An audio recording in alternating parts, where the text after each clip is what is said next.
দেখুন বন্ধুরা, একটা ছোট্ট অ্যাম্পলিফায়ার 4000 ওয়াটের যে ড্রাইভার আছে, সেই ড্রাইভার দিয়ে একটা ছোট্ট করে মানে কতটুকুটা দেখুন, ট্রান্সফর্মার ভোল্টেজ আছে 80/80।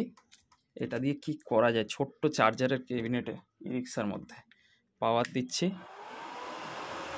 এবারে হচ্ছে এখানে আছে, এটা প্রোড আছে, এটা হচ্ছে সিগন্যাল আছে, আর এটা হচ্ছে পাওয়ার অন, মানে ব্যাটারি ওকে পাওয়ার অন, আর এটা হচ্ছে ক্লিপ আছে, হাই কাট মানে ক্লিপ আছে।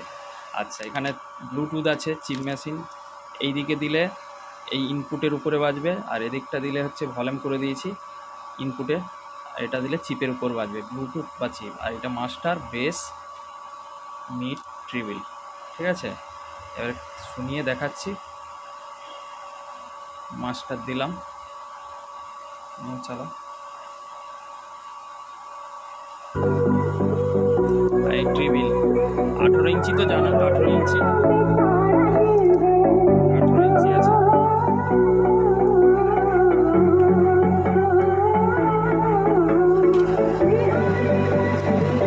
বেস্টোন আছে, নিচে লাইট সিগন্যাল আছে, আর ওখানে প্রোটেকশন পিসিবি, ড্রাইভার, 3টে করে পাওয়ার ট্রানজিস্টার আছে। ক্যাপাসিটার আছে 47 ইউনিট 63 ভোল্ট, 4টে 3510 ডায়োড আছে। সার্কিট ব্রেকার আছে সিবি, একবারে হাই স্পিড ফ্যান আছে 12 ভোল্টের। আর এসি পর্দা দেখুন, কোনো অসুবিধা নেই। পাওয়ার ট্রান্সফার একটুখানি তামার করা আছে।